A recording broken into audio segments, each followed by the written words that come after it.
Parole d'amore da Rosanna, che riceve locuzioni da Dio Padre. 22 febbraio 2013.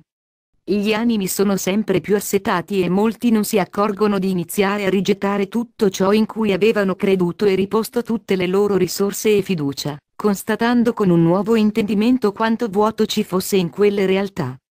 Sto parlando a tutte le coscienze, affinché comincino a svegliarsi ad una nuova vita fatta di valori veri e rispondenti alla esigenza dello spirito, che si fa sentire con segnali di presenza sempre più vivaci, però solo per alcuni, perché molti altri oppongono resistenza.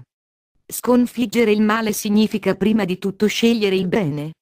Quando uno si decide per il bene, inizia il cammino, la lotta per provare la validità e la fede nel progetto e nelle scelte. Più il cammino è intrapreso e più gli ostacoli si frappongono, ma con gli aiuti celesti dovrete arrivare a considerare le prove come un allenamento verso la perfezione. Far emergere il bene in voi nel mondo, è questo il compito delle anime sulla terra. I figli di Dio combattono al fianco della famosa zizzania per redimere anch'essi in virtù della fratellanza di Gesù e per partecipare all'opera redentiva dell'umanità. So che tanti vostri cuori percepiscono un nuovo soffio di speranza, di gioia nascosta, di fermenti vitali nuovi ma, piuttosto dubbiosi, sembrate quasi voler soffocare questo nuovo impulso interiore. Non vi può sembrare vero in un mondo, che da una parte non fa che buttarvi in faccia quotidianamente tutti i rigurgiti di male di questa società impazzita e imputridita nei suoi stessi errori, e da un lato, questo soffio che proviene da dentro e che di tanto in tanto esce dal vostro cuore come una spruzzata di amore, di speranza, che tutto presto cambierà in meglio, e le vostre narici si dilatano quasi a voler percepire aria fresca.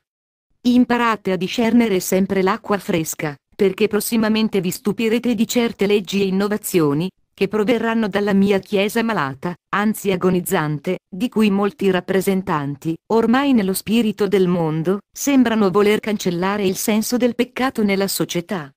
Voi miei piccoli e fedeli agnelli seguite sempre la mia legge d'amore, senza farvi ingannare ed aiutatevi a rimanere in grazia recitando la preghiera preferita al mio cuore, cioè il Santo Rosario di Maria, vero compendio di virtù e saggezza e di medicina per tutti i mali. Non abilitevi se sembrerà che tutto ciò in cui avete creduto stia crollando. Ciò deve avvenire perché tutto il marcio della mia Chiesa esca allo scoperto e tutto ciò che andrà distrutto non potrà più offuscare la purezza e la bellezza della mia Chiesa, che rifiorirà come una sposa.